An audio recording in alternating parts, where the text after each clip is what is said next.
Buenas noches, Lick. Vamos a arrancar, aunque me parece raro, no se conectan mucho, de verdad. A ver qué estará pasando.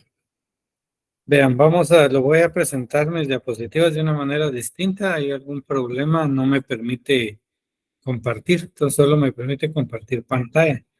Entonces, voy a trabajarlo de esta manera para que puedan tener ustedes acceso. Entonces aquí supongo que ven la diapositiva, ¿verdad?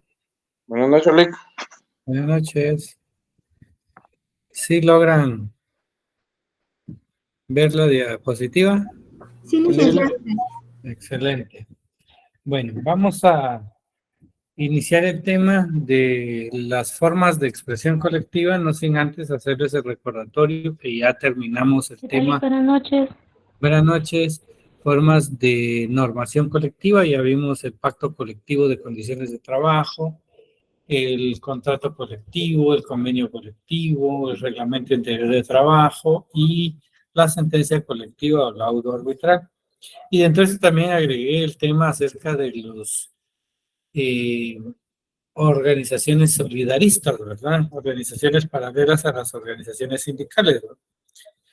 Y entonces hoy pues ya nos toca ver el tema de las formas de expresarnos de manera colectiva. Pero es importante que lo enfoquemos desde dos puntos, ¿verdad? Primero, en esta fase teórica, y la segunda, que va a ser para el miércoles, la fase procedimental. Es decir, que lo que vamos a ver hoy de la huelga y el paro es más que todo teoría, ¿verdad? Y lo que la ley pues, nos lo indica.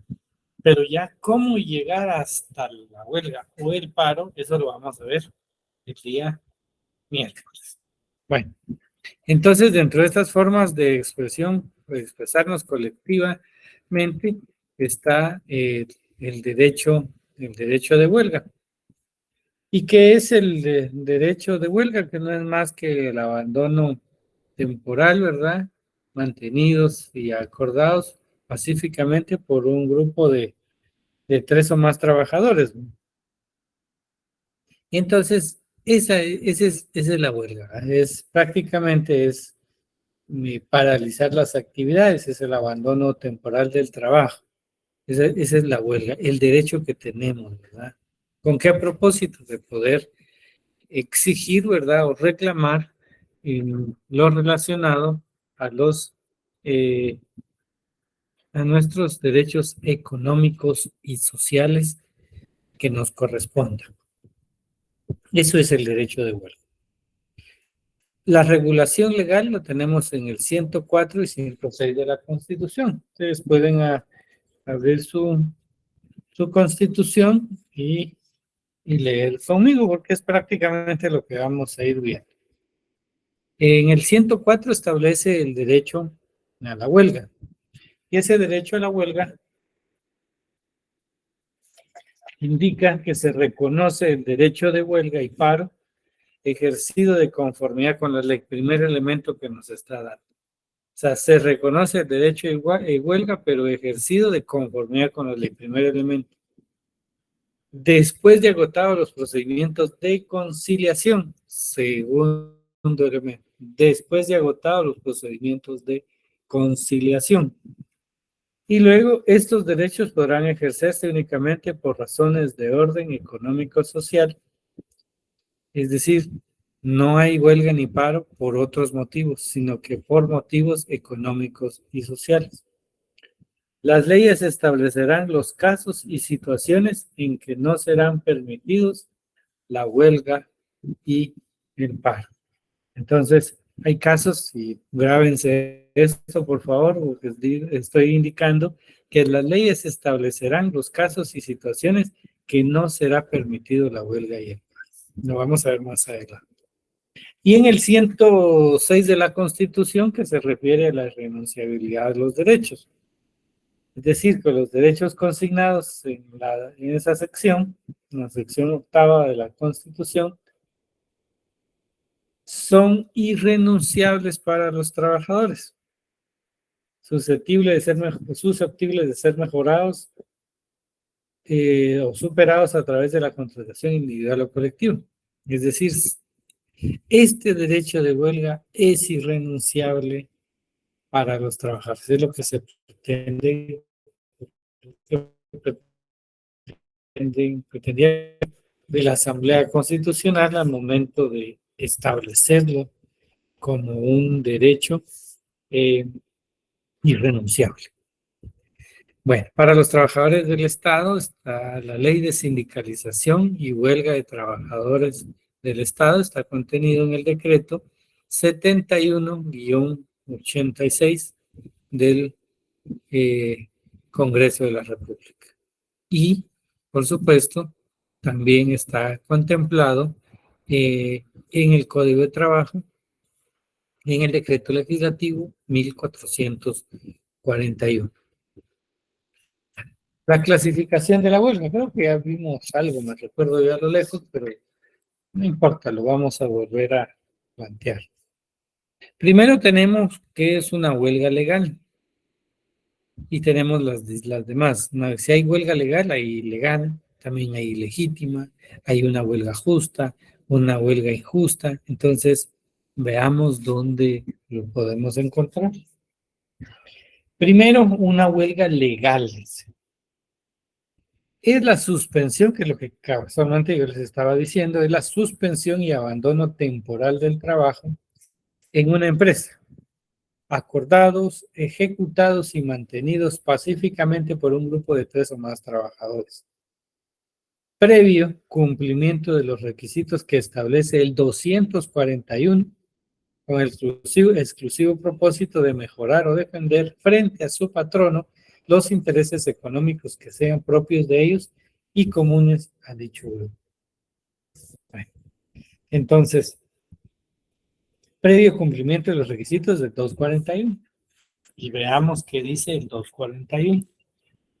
Para declarar una huelga legal, que es esa primera clasificación, los trabajadores deben, literal A, ajustarse estrictamente a lo dispuesto en el 239, párrafo primero. Bueno, volvemos a regresar de eso. Es el abandono temporal del trabajo en una empresa, muy bien, acordados, ejecutados y mantenidos por un grupo de 3 o más trabajadores. Muy bien, eso es fundamental. Luego dice agotar, el B, literal B, agotar los procedimientos de conciliación. Ese procedimiento de conciliación es el que voy a explicar el día miércoles. ¿Cómo llegar a la huelga? Está establecido en los artículos 377 al 396. Es todo un procedimiento y lo vamos a ver. C. Constituir la mitad más uno del total de los trabajadores que laboren en la respectiva empresa, empresas o centro de producción y que han iniciado su relación laboral con antelación al momento de plantearse el conflicto colectivo de carácter económico-social. Para este recuento no deben incluirse los trabajadores de confianza ni los representantes. En esta huelga legal, vamos a ver en el procedimiento una etapa en donde el juez va a ordenar el conteo. Este conteo es el que está establecido en la litera C. Tiene que ser la mitad más uno de los trabajadores. Si hay 100 trabajadores, 51. Si hay 20 trabajadores, 11 trabajadores. Si hay 10 trabajadores, 6 trabajadores. Es el requisito, es el conteo. En el 242 establece que es justa la huelga cuando... no, este ya me estoy pasando al otro. Es el 240 que les quiero leer. No he terminado este todo.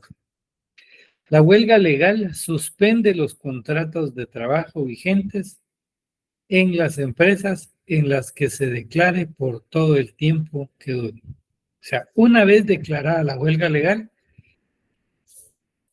un efecto inmediato es que se suspenden los contratos vigentes. por todo el tiempo que dure la huelga. Es decir, que esa es la acción que provoca que una huelga sea legal. Suspenden el contrato. Es algo parecido como lo que sucedió en el COVID, ¿verdad? Con algunas disposiciones un poco retorcidas que solo fue a beneficio del patrono. Aquí no. Aquí es en beneficio del trabajador. Le están diciendo, suspende su contrato. Usted váyase a la huelga después de que declararon legal. Entonces, eso significa. Bueno, la huelga ilegal. La huelga ilegal, pues prácticamente significa que no llena los requisitos establecidos en el 239 ni el 241. Aunque aquí en el 239, párrafo final, dice, la huelga ilegal es la que no llena los requisitos del 238. Pero este artículo está derogado, pero se debe de entender que se refiere a los requisitos establecidos en el 241. Es decir, si no llena los requisitos del 241, es ilegal. Entonces ahí tenemos la clasificación entre una huelga legal que cumple con todos los requisitos y la huelga ilegal, la que no reúne los requisitos del 241. Ah, bueno. Pero ¿qué pasa, dirían ustedes? Han escuchado en el medio y que hace años, hace un par de años y todavía se puede volver a suceder que el Magisterio Nacional, que es el sindicato más grande de trabajadores a nivel nacional, eh, se ha dado a la tarea de irse a una huelga, pero ellos no la han denominado como una huelga, sino que lo llaman, el sindicato se declara en asamblea permanente. Y entonces, pero la asamblea permanente no es más que la paralización de las actividades sin llenar los requisitos ni el procedimiento. Y entonces eso se convierte en una huelga ilegítima, aunque ellos le denominen asamblea permanente, porque lo que hicieron es paralizar sus actividades, sus labores, sin los requisitos del 241. ¿Ya? Entonces, ¿dónde está regulado? Leamos el 244 del Código de Trabajo.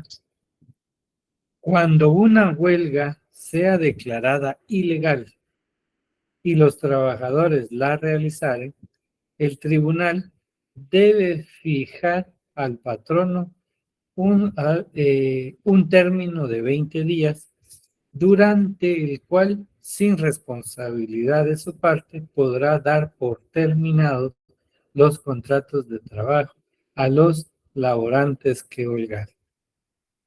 Las mismas reglas rigen en los casos de huelga de hecho o ilegítima. Es decir, aunque la huelga sea declarada ilegal, que es el primero que vimos aquí, pero cuando es una huelga ilegítima, en la huelga, digamos, ilegal, sabemos que no llenó el 241 y entonces no cumplió con eso y se fueron a la huelga, pueden despedirlo. Eso es lo que significa textualmente, es la huelga ilegal.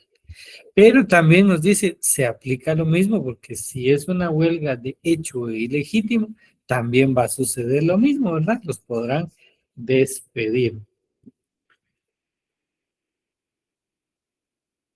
Ya, muy bien. 244. Ahora nos lanza al 254 también.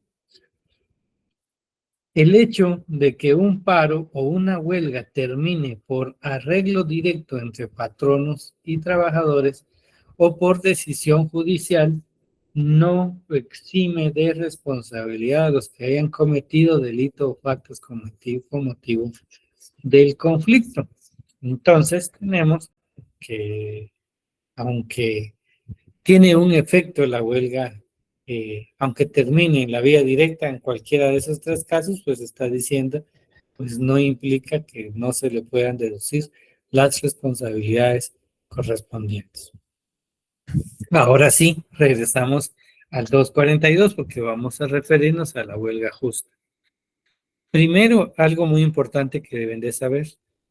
Dentro de todo ese proceso, primero el juez va a verificar que se cumpla con la legalidad del proceso. Nada más, eso es la primera parte. Y si se cumple con la legalidad del proceso, entonces se llama huelga legal.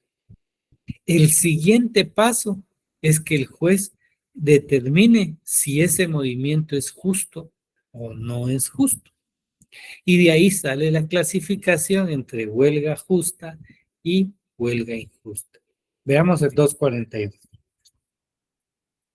Es justa la huelga cuando los hechos que la motivan son imputables al patrón por incumplimiento de los contratos individuales o los colectivos de trabajo o pacto colectivo de condiciones de trabajo, o por la negativa injustificada de celebrar este último u otorgar las mejoras económicas que los trabajadores pidan y que el patrono esté en posibilidades de conceder. Es injusta la huelga cuando no concurren estos motivos. Es decir, la huelga es justa cuando es imputable al patrón, es decir, él incumplió y por eso es justo. Entonces, tenemos dos escenarios. Primero, la huelga legal es de que se cumplieron con todos los requisitos y el juez lo va a revisar y va a declarar, ah, sí, se reunieron los requisitos, es legal. Ahora el juez va a decir, ah, es justo o no.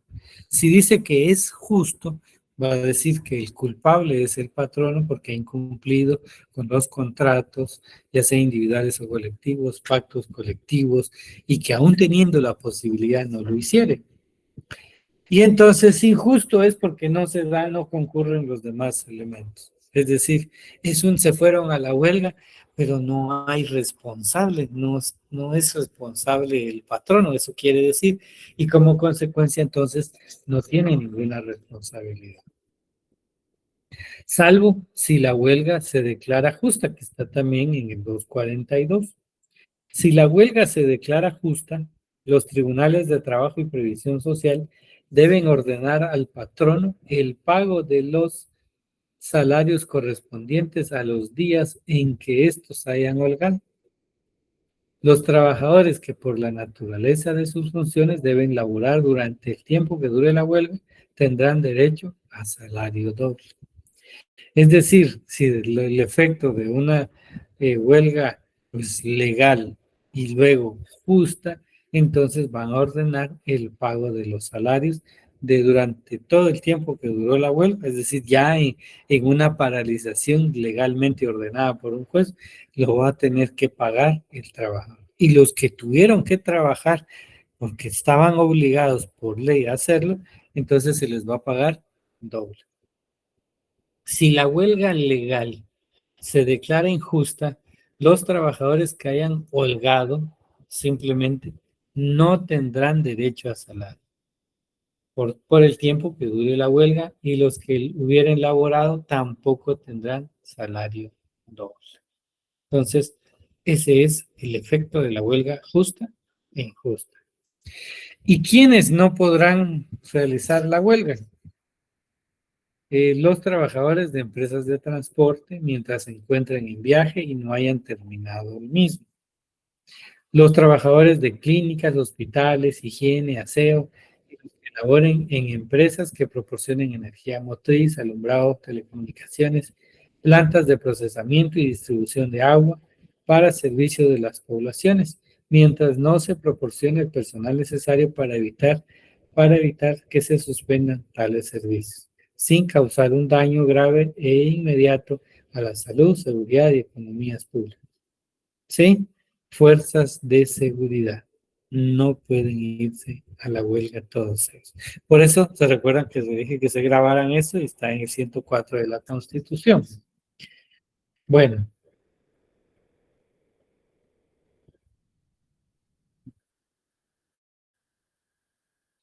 y estamos. Entonces ya tenemos esta clasificación de la huelga, ya las expliqué, todo con fundamento. Algunos antecedentes de la huelga es importante que lo sepan. En 1921 la Constitución Política de la República de Centroamérica, pues reguló, es ahí donde concebimos el nacimiento del derecho colectivo, ¿verdad? En la legalización del derecho colectivo de trabajo, pero En 1917 sabemos que la Constitución de Querétaro fue quien nos aventajó, ¿verdad? Se adelantó. En la de 1945, pues regulan o reglamentan la huelga y el paro. Eso es importante. En el 56 se establecen como principios de la legislación del trabajo el derecho de huelga y paro.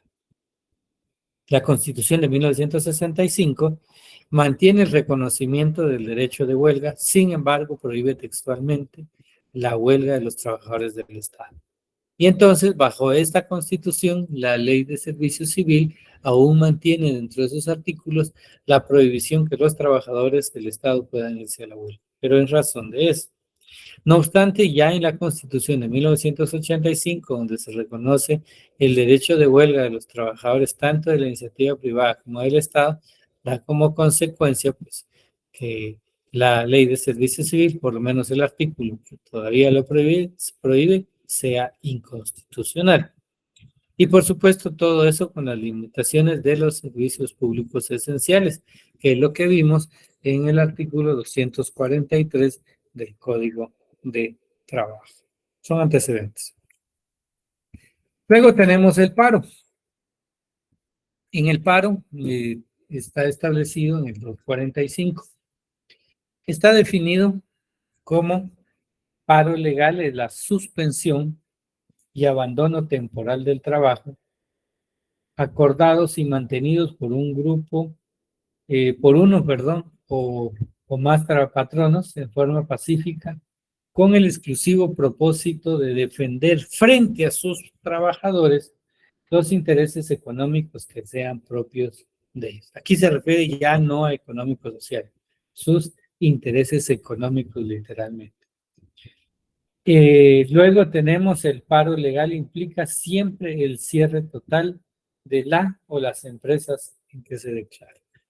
Y de ahí viene una de las denominaciones que ha tenido el paro, lockout, ya que proviene del vocablo cerrata, es decir, cierre de la empresa, lockout, cerrar la puerta de la industria, de la empresa.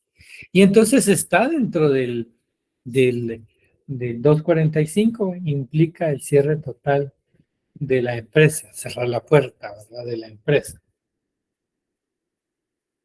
¿Cuál es la finalidad? Y tal vez antes de darlo, es importante que encontremos también esa clasificación que vimos anteriormente. Vimos en la huelga el paro legal, el paro ilegal, el paro justo y el injusto. Veámoslo también dentro del paro. El paro legal es cuando los patronos se ajustan a las disposiciones del artículo 245. ¿Y qué dijimos en el 245? Es cuando es la suspensión acordado y mantenido por uno o más patronos en forma pacífica. Y el propósito es defender ante el trabajador sus intereses económicos. Es el primer requisito. Y el segundo es el 241, literal B del Código de Trabajo. Y en ese inciso B, establece acerca de agotar los procedimientos de conciliación. Es decir, no se puede ir al paro nada más, debe de cumplir todos los procedimientos de conciliación. Y dar luego a todos sus trabajadores un aviso con un mes de anticipación para el solo efecto que estos pueden dar por terminados sus contratos sin responsabilidad de las partes durante ese periodo. Es decir, él puede lograr un paro legal y debe de informarle a los trabajadores que pueden renunciar sin responsabilidad. ¿Sí? No les van a pagar nada, es legal. Bueno, y ese aviso pues lo va a dar al final de concluirse el procedimiento.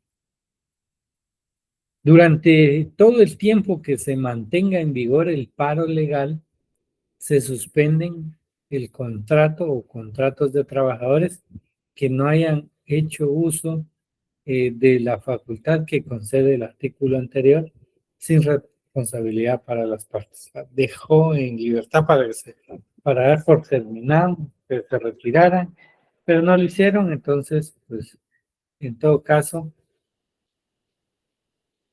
se suspende los contratos para que él pueda ir al paro, a cerrar su empresa, para que para defender sus intereses económicos.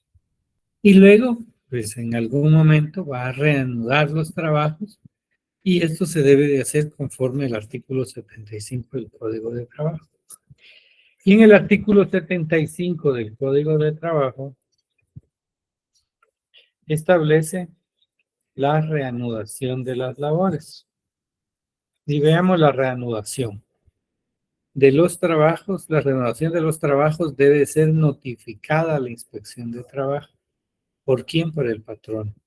Para el solo efecto de tener por terminado sin necesidad de declaratoria expresa y sin responsabilidad por las partes. Los contratos de los trabajadores que no comparezcan dentro de los 15 días siguientes a aquel en que dicha inspección recibió el aviso.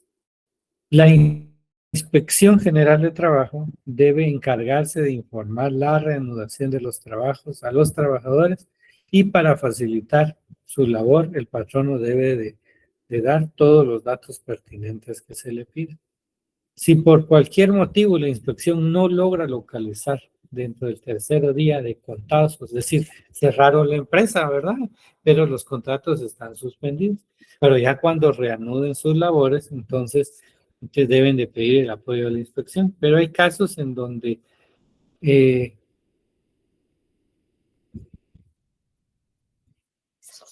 no se encuentran, ¿verdad? A los trabajadores no los localizan, entonces se debe dar un aviso que se debe publicar 3 veces consecutivos en el diario oficial y en otro de propiedad particular que sea de los de mayor circulación en el territorio de la República. En este caso, el término de 15 días corre para dichos trabajadores para a partir del día en que se hizo la primera publicación para incorporarse a su labor. También dice que le son aplicables las disposiciones del 239, párrafo segundo, y 243 del Código de Trabajo. Veamos 239. Importante es que revisemos. 239 dice, párrafo segundo.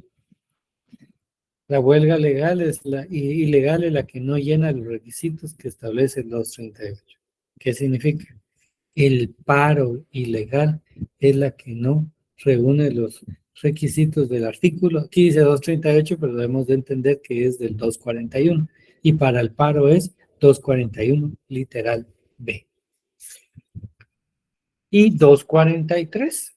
Y en el 243 dice, no podrá llegarse a la realización del paro, dice, por los trabajadores de empresas de transporte, ahí están las limitaciones, ¿verdad? Por los trabajadores de clínicas, hospitales, higiene, aseo y las fuerzas de seguridad del Estado. Es paro ilegal el que no llene los requisitos establecidos en el artículo anterior, así como todo acto malicioso del patrono que imposibilite a los trabajadores el normal desempeño de su labor. Si un paro es declarado ilegal, el patrono o patrono lo realizaren, produce los siguientes efectos. Faculta a los trabajadores para pedir su reinstalación inmediata o para dar por terminado sus contratos dentro de los 30 días siguientes a la realización del paro, con derecho a recibir la indemnización. Hace incurrir al patrono en las obligaciones de reanudar los trabajos y de pagar a los trabajadores los salarios que debieron haber percibido durante el periodo en que estuvieron indebidamente suspendidos. Da lugar a cada uno a la imposición de la multa de ley según la gravedad de la falta y el número de trabajadores afectados. Y luego dice paro justo, cuyos motivos son imputables a los trabajadores e injusto cuando son imputables al patrón. Es decir, nos declaran legal, pero luego hay que ir también al paro justo. Si es justo es porque es culpa de los trabajadores, puede ser estén reclamando prestaciones en forma desmedida incumpliendo con sus obligaciones de manera general y esté causando efectos negativos a la economía de la empresa. En caso, dice, de paro legal declarado justo por dichos tribunales, procede el despido de los trabajadores sin responsabilidad para el patrón. También para estas disposiciones son aplicables los artículos 253 al 256, pero con lo relacionado al paro está del 245 al 252, que es obligatorio leer. Entonces, ¿cuál es la finalidad del paro? Es el mecanismo de defensa para enfrentar las reivindicaciones pretendidas por los trabajadores, cuando notoriamente son desmedidas y están afectando la economía del patrón. Las características es el cierre del centro de trabajo, la paralización de actividades y para la defensa de sus intereses profesionales y económicos. Es decir, cierra la puerta, no pueden alegar que se le violaron los derechos a los trabajadores, no, porque si fue declarado legal y justo, puede cerrar las puertas e inmediatamente irse al paro. Y si ya los trabajadores pues logran un acuerdo con ellos, entonces se puede reanudar las labores, pero también puede dar derecho a que despedir a todos los trabajadores que estime necesario. ¿Tienen alguna duda por el momento? ¿Tienen dudas? ¿Sí o no? ¿Todo claro? ¿Claro como el agua? Excelente, excelente. Al final hoy solo atendimos 52 de 275 alumnos. Significa que hay 220 casi alumnos que no tuvieron interés en conectarse el día de hoy. Si están atrapados, pues con teléfono en mano. No hay transporte para dónde. Pueden nada más conectarse desde su teléfono. Hoy no hay pretexto. Bueno, si no tienen dudas, pues yo culmino. Punto 6 para nosotros en el pastel. Bueno, muchas gracias. José Eduardo Flores levantó la mano. Lick, puede haber huelgas si no hay sindicato en una empresa, En el pastel. solo con sindicato. Así es.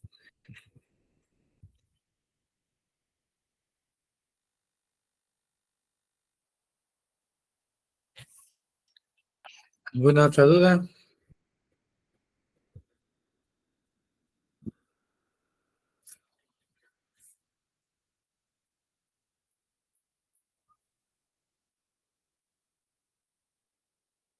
Buenas noches. Descansen entonces.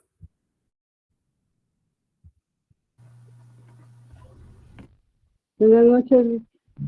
Buenas noches. Gracias, Luis. Buenas noches.